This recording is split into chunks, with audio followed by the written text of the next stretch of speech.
participação também não se dá de um dia para o outro. Isso também é um processo de conhecimento, é um processo educativo. Daí nós temos na Nova Central o chamado Portal do Conhecimento, onde cada um de vocês pode gravar um videozinho, 2 minutos, 3 minutos, 1 minuto, o que for, sobre as suas experiências, uma greve, uma reunião importante, uma conquista importante, uma atividade importante. Isso tudo é processo formativo. Então veja bem, nós temos as nossas entidades que fazem eventos de formação de altíssima qualidade, mas são eventos que às vezes não, sempre ficam nas próprias categorias.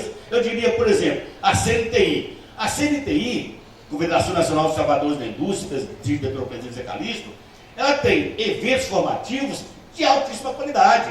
O ano passado, se não me engano, foi feito um programa de educação política. O que é eleição, o que é política, o que é Estado, o que é mais isso. Um programa fundamental para os trabalhadores. Quer dizer, mas isso fica nos limites da confederação, da base da confederação,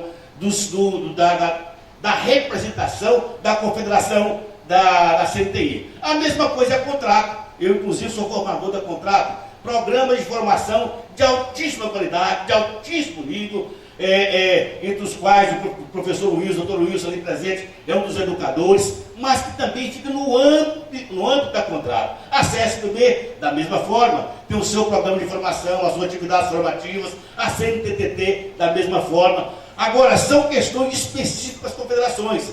Então, nós temos, dentro da Nova Central, né, no âmbito das entidades que integram a Nova Central, eu diria, centenas de eventos formativos, dezenas de programas de formação sindical, mas de forma espalhada, de forma localizada. Cada entidade tem o seu programa, cada entidade tem a sua atividade. Nós não integramos, pelo menos de informar, de saber que temos conteúdo, que temos uma unificação interna na central, para que nós possamos ter a visão geral de que, muito mais do que nós pensamos, educação sindical no Brasil, ela atinge milhões e milhões e milhões de trabalhadores. Porque praticamente todas as centrais sindicais fazem educação sindical. Praticamente todas as federações têm um programa de educação sindical, ou assembleia, ou plenária, ou um curso, ou uma palestra, como evento formativo. Mas isso fica isolado em cada entidade. Então nós perdemos um capital educacional fantástico, fantástico, que nenhuma universidade conseguiria ter, do ponto de vista do mundo do trabalho, essas informações, esses dados, o que nós chamamos de fonte básica, de fonte primária. Mas isso fica isolado em cada entidade. Então, um dos desafios do Programa Nacional de Educação da Nova Central é de incorporar, em certa medida, né, estes eventos para que eles se formem, para que se transformem de apropriação pública no âmbito da central, que nós possamos ter conhecimento se não todo, mas pelo menos de parte dos grandes programas de formação em temas fundamentais para todos nós. Então, por isso que a busca da construção de coletivo de conhecimento, ela é fundamental para que haja um programa de educação que atinja o conjunto da categoria, que atinja o conjunto dos trabalhadores e trabalhadoras da nossa base.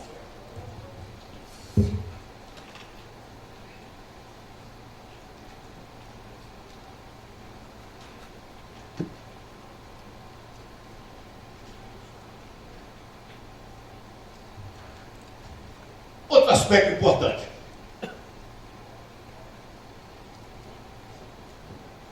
É ter narrativas próprias da central. O que é isso?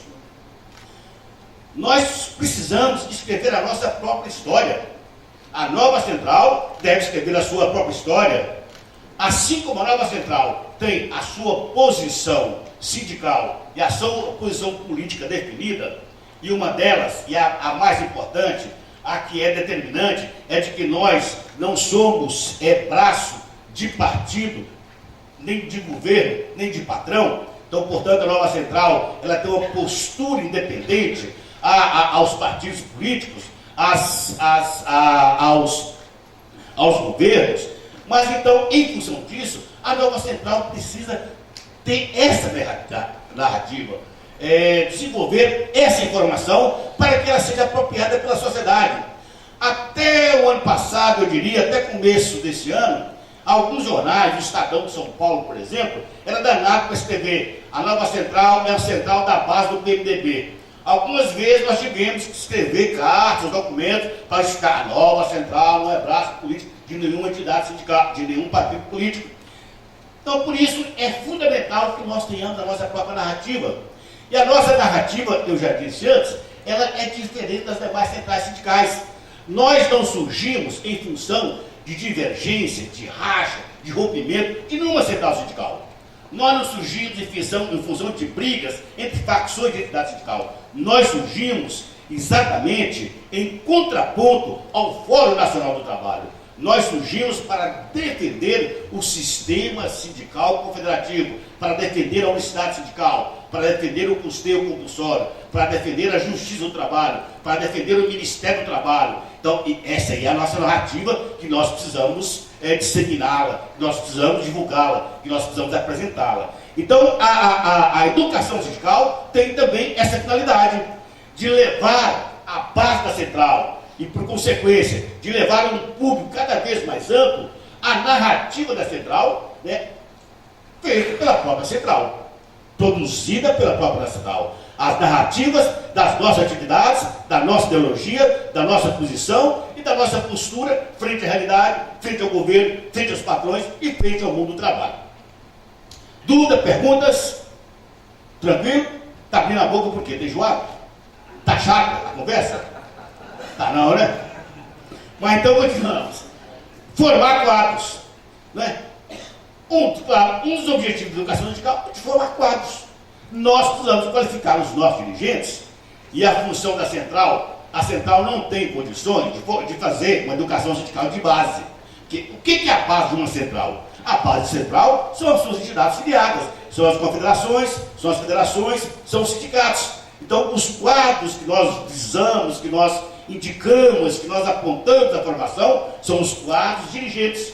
Então, a nova central, o programa de formação da nova central, ele está voltado para quadros qualificados, grande parte já com experiência sindical. Pode ser uma experiência mínima, ou pode ser uma experiência, já que muitos dirigentes já são professores, já são mestres na prática sindical, porque estão na atividade, estão à frente de entidades, estão à frente das lutas sindicais já há algum tempo. Por outro lado, é preciso contribuir para a formação política. Eu tenho uma posição diferente em relação a muitos educadores sindicais que falam em formação política sindical. Formação política sindical. Eu faço uma distinção entre isso. Formação sindical. Eu trabalho com a concepção, com o conceito de formação sindical, e mais do que isso, eu trabalho com o conceito de educação sindical. Por quê? Porque a educação sindical, ela é política, ela é econômica, ela é social, ela é cultural. Então, se eu digo que é formação política sindical, eu isolo, eu levo a educação sindical apenas para o âmbito da política. E não é isso.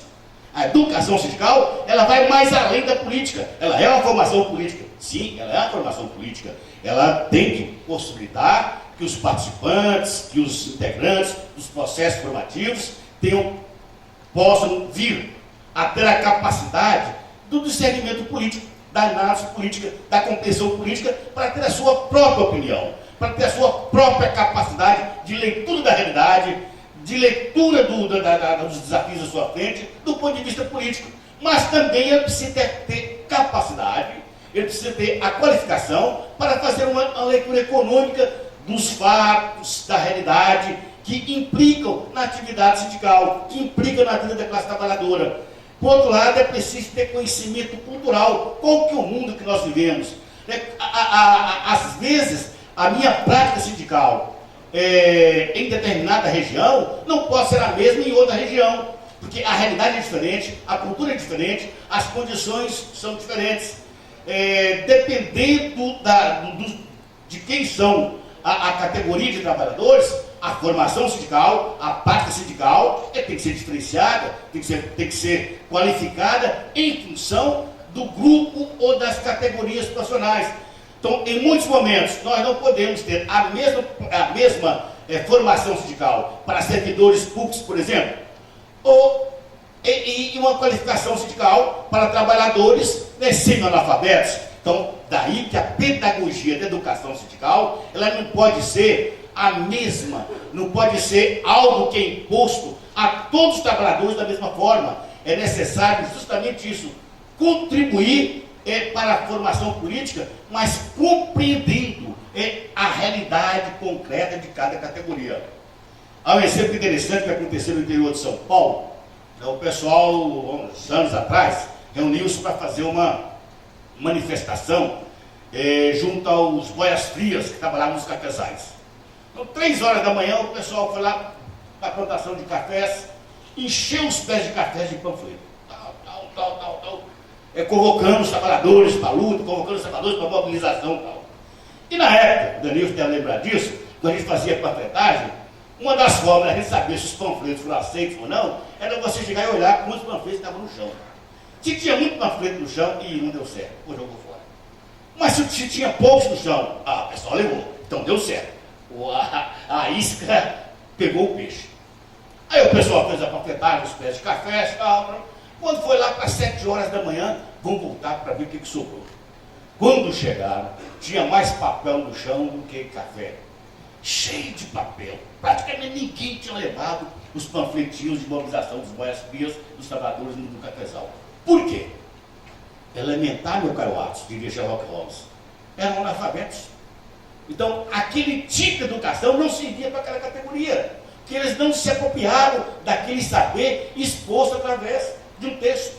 A formação sindical para eles teria que ser feita de outra forma, de outra maneira, com outra pedagogia, com outra didática. Então é por isso que a educação sindical ela não pode ser uma ferramenta de uma face única, porque senão ela vai falar para poucos. Ela vai falar, além da realidade específica das categorias, ela tem que entender também a qualificação da categoria. Se eu chegar numa plenária dos rodoviários e eu, enquanto servidor público, enquanto membro da direção de uma confederação de servidores públicos, e começar a fazer um processo de debate apenas sobre informações do serviço público, é capaz de boa parte do pessoal sair do plenário. Porque eu vou estar falando, às vezes, de contexto, de temas que não é próprio da categoria, que a categoria não conhece.